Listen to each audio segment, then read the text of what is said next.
we're on the central Naugatuck River. I'm really going to pull a 180 here, and I'm gonna head over to a wild trout stream. We got one, guys. We got one. All right.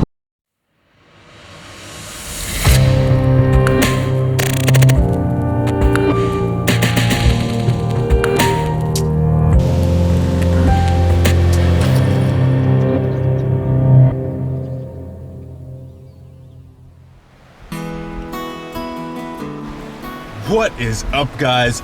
Welcome back to the Connecticut Angler channel, and welcome to the much-awaited Opening Day 2020 episode. Except, not really.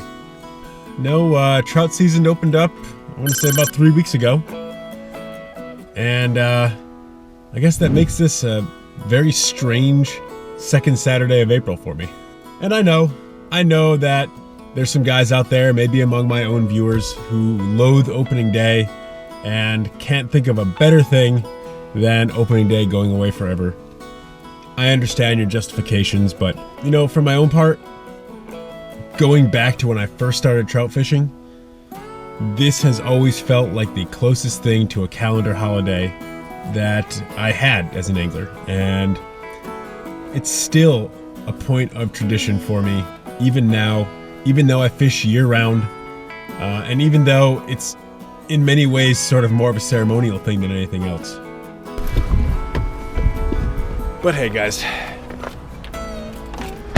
no sense in getting all nostalgic here, because we're out here ready to fish. And today, we're on the central Naugatuck River. I've never fished this river on opening day, so this is gonna be a new experience. Let's see here. My best knot. I think I'm going to start off the day with a spinning rod and a woolly bugger.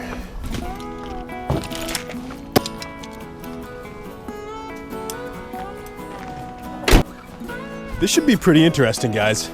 I don't normally trout fish this particular spot. I've just never had great luck with trout here. I think I've only ever caught one trout here in the years that I've been fishing this particular location. This, for me, tends to be more of a smallmouth bass spot. But let's give it a try. It can't hurt. Add a little bit of weight to this. The water is moving a little fast.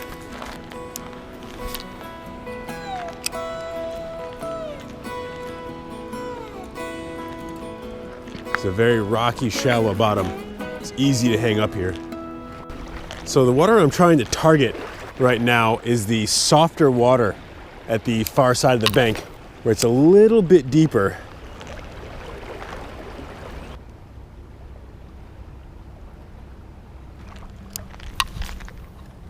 All right, guys, so like I told you, I've never really had great luck in this particular spot going for trout, but keep an eye out, because I can almost guarantee you that come summertime, you're gonna see me here catching some really fun smallies. Anyway, let's hop back in the truck here and head down to some of the trout water. Well, guys, I am definitely not the only one that had the idea of showing up at this spot. And a pretty big group of guys just converged on what I would say probably is the nicest pool in this area. So that's gonna be out of the question. I just want to kind of stay far away from that group. There is some other decent water around here where I've caught plenty of fish. So I grabbed the 5-weight and let's see if we can get a fish or two before we move on.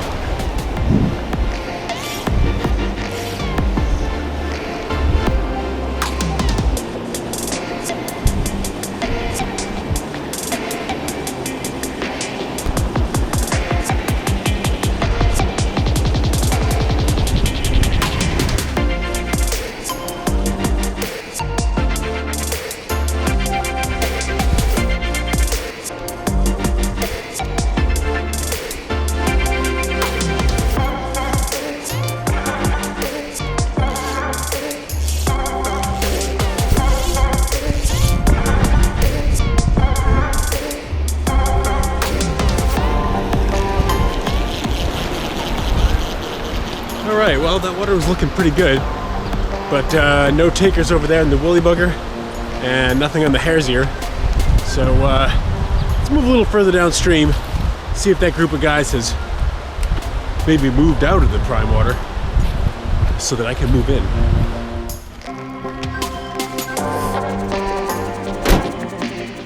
Got the spinning rod here. Got a bullet head woolly bugger tied on, so I should really be able to really prospect for any aggressive stalkers. So let's see what we can do.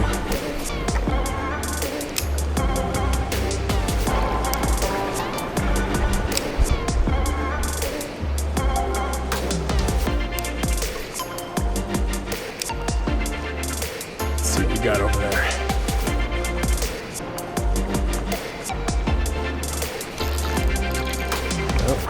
Well, guys, the Naugatuck is just not really working out for me here. There's a lot of people on the river that I'm trying to avoid, and even the spots that are open that I would normally have pretty good luck at don't really seem to be producing. So I'm going to come up with a plan B here. I'm going to start heading back to the truck and give this some thought. Well, guys, I never could have imagined that I would see this many people out in the water right now. But you know what? That's a good thing. It's really good to see the central Naugatuck getting some actual utilization, because I think for a lot of years, this has been a stretch of the river that people have often ignored. And honestly, there's some nice water here. It may not be the cleanest part of the river, but I'll tell you what, once these leaves come out, they obscure all these old factories. You know, you could almost lull yourself into believing that you're somewhere up in the hills away from civilization. But anyway, all that is beside the point, right? Because I didn't get a damn fish out of this river so far this morning after an investment of, I don't know, probably like 2 hours. So where do I go from here? I'm going to be pulling a complete 180 here, guys, and leaving this heavily stocked river for a wild trout stream instead. Now, you have seen the wild trout stream that I'm about to head to.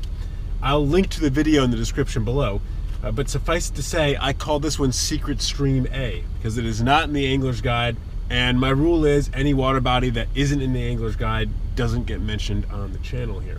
So, Secret Stream A, here we come to see if we can't get ourselves some wild fish on this bizarre opening day 2020. I'll see you there.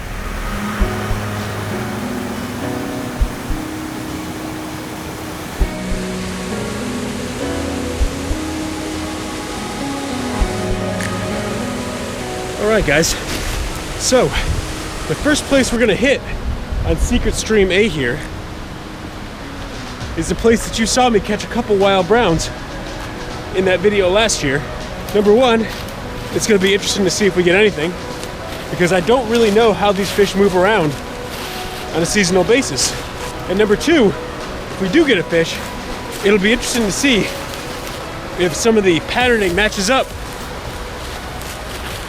And these are maybe the same fish, the same resident trout that have remained in this same part of the river since last year. All right, guys. We've got a number 16 hare's ear, about 3 or 4 feet beneath an indicator here. Let's see what we can do.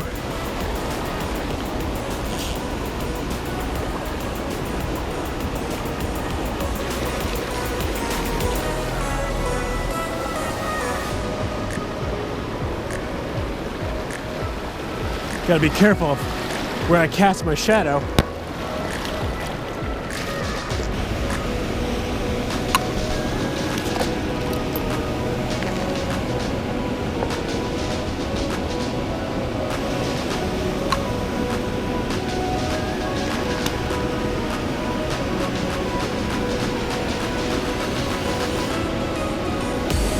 We got one, guys.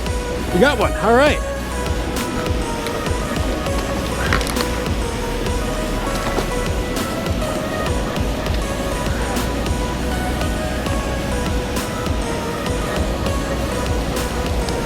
Oh, Oh boy, net fumbles here. All right, beautiful little wild brown. Excellent. Look at that beautiful fish. Just fantastic, guys.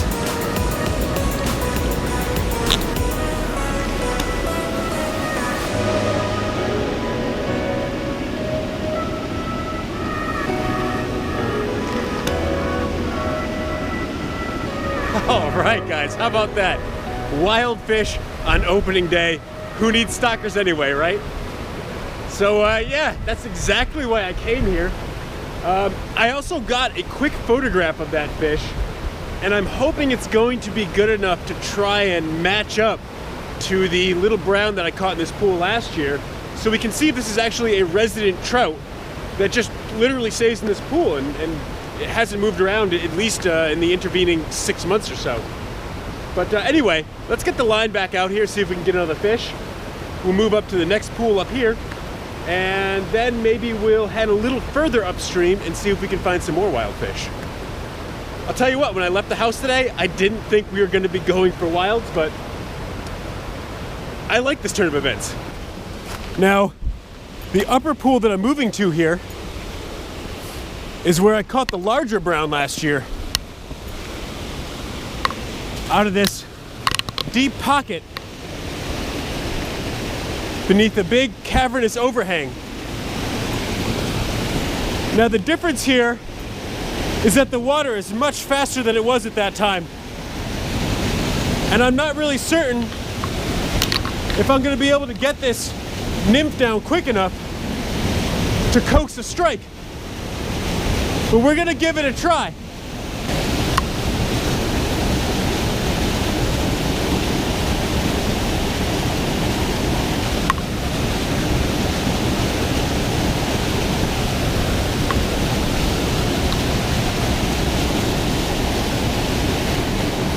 You know what?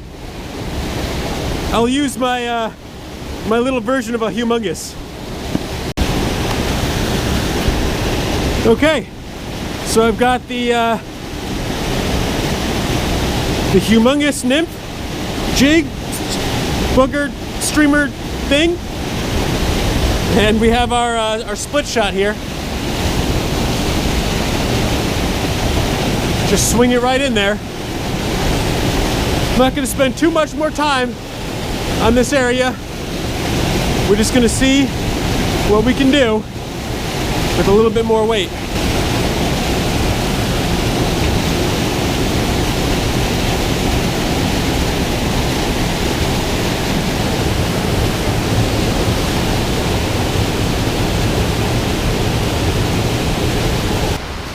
All right, guys, well, nothing out of that upper pool.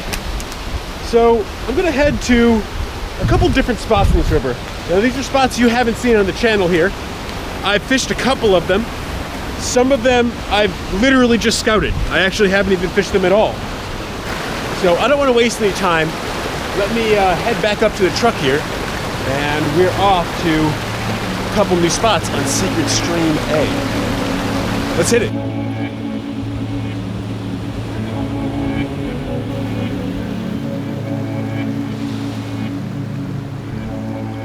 I'll tell you what, guys. I had to take all the time to get this dry dropper on. Then I was just about to head out and start fishing and noticed that my battery was almost dead, so then I had to stop and swap that out. And the anticipation has just been killing me. But I can finally make some casts out here. So let's see what we can do. I gotta be careful with this pool.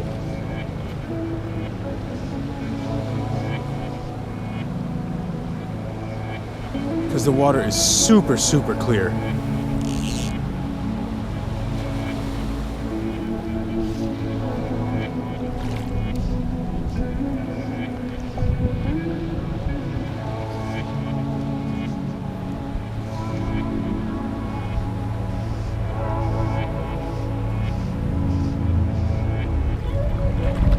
On to our final spot today on Secret Stream A. See if we can close this out with one more wild trout. Let's see what we can do.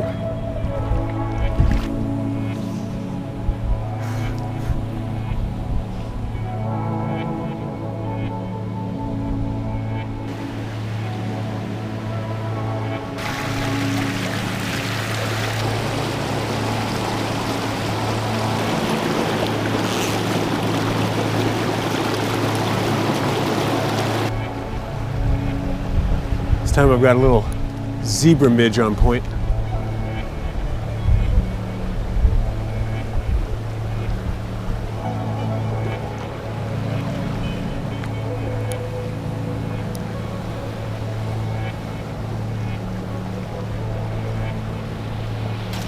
We got one, guys. I don't know what this is. It's very small. It'd be crazy if this was a trout. I bet you it's more like a fall fish. Yo. Let's see what we have here. Yeah. Okay. Well, little fall fish here. Hit that zebra midge. Let's let this little guy go. All right, guys. Well, just a little fall fish at this other leg of the stream. But I'll probably hit this once or twice throughout the rest of the year here as it warms up, and I wouldn't be surprised if I find a couple trout in this spot as well. But to wrap this episode up, the next thing I want to do is get home and see if I can't compare some of the footage from that little brown trout I caught last year to the photograph of the brown trout that I caught in that pool a little earlier, and see if those are the same fish and that is actually a resident brown. So let's check it out. All right, guys. So let's pull up the two videos of the brown trout that I caught last year and the brown trout that I just got during this video and see if they're the same fish. All right, so this is the brown trout that we just got recently. We'll freeze it right about here. And here is the clip from September last year of the similarly sized brown trout from the same pool. And we'll freeze that one right about there. Okay, now let's sort of try to rotate and zoom and line these up to get an idea of whether or not these are the same fish. And now that I'm looking at it, they're definitely not the same fish. I mean, the gill plate spots don't match up, and the spot pattern in general is much more dense on one of these fish than the other. Well, guys, there you have it. Those were not the same brown trout. You know, I'm really still trying to figure out all the specifics of that particular stream. The area where you saw me fishing is, I believe, an impassable waterfall if a fish is starting from the bottom. However, I do know that there's a population of trout that live up above that waterfall. So I think the exchange of fish is probably sort of complex. Fish that are downstream of that waterfall are probably stuck downstream of that waterfall. But the area downstream of the waterfall can also be seeded by fish that are coming down from the headwaters. So it was interesting at least to see if they were the same fish, to have the opportunity to check that out, but no, different fish. Now, I guess that was only really going to be an impressive part of this video if those fish actually did match up. So the fact that they didn't shouldn't really be all that surprising, and I guess we don't really learn a whole lot by them not matching up. It was probably to be expected. But I thought it was worth a shot. Anyway, guys, I'm gonna get back to tying up my zebra midge here. In the meantime, if you enjoyed the video, be sure to hit that like button. And if you like what I'm doing out there, subscribe so you don't miss a video. I'll have another one coming at you as soon as I can. You're watching the Connecticut Angler. I'll see you guys next time.